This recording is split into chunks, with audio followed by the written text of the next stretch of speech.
पौराणिक मान्यताओं के अनुसार हिंदुओं के लिए सावन का विशेष महत्व है। ऐसी मान्यता है कि भगवान शंकर को भी सावन अत्यंत ही प्रिय है। इस महीने शिव भक्त कांवड़ यात्रा करते हैं। पुराणों में कहा गया है कि कांवड़ यात्रा भगवान शिव को प्रसन्न करने का सबसे सहज रास्ता है। लेकिन क्या आपको पता है कि इस कांवड़ यात्रा की शुरुआत कैसे और कब हुई थी? अगर नहीं पता तो आइए आपको हम बताते हैं। कांवड़ यात्रा की शुरुआत कैसे हुई थी, इसके विषय में अलग अलग मान्यताएं हैं। पहली मान्यता के अनुसार कांवड़ यात्रा की शुरुआत भगवान परशुराम ने की थी।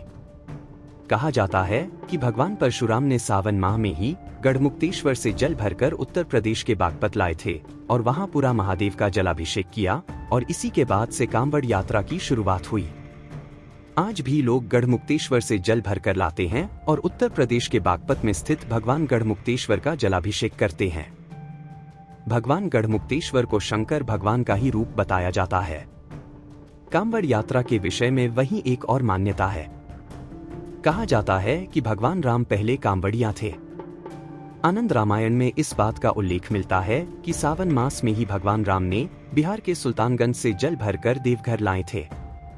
देवघर में भगवान राम ने बैद्यनाथ ज्योतिर्लिंग का जलाभिषेक किया था। माना जाता है कि तभी से कांवड़ यात्रा की शुरुआत हुई। कांवड़ यात्रा से जुड़ी एक और मान्यता है जिसका संबंध रावण और समुद्र मंथन से है। कहा जाता है कि समुद्र मंथन के समय भगवान शिव ने विषपान किया था, जिसके बाद उनको नकारात्मक शक्तियों ने घेर लिया था।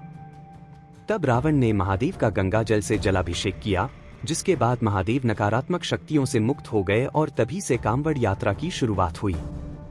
कांवड़ यात्रा से जुड़ी चौथी मान्यता भी है जो श्रवण कुमार से जुड़ी है।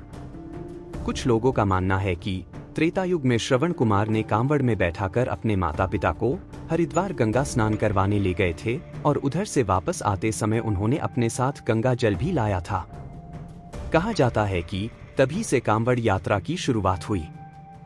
कांवड़ यात्रा को लेकर पांचवी मान्यता भी है।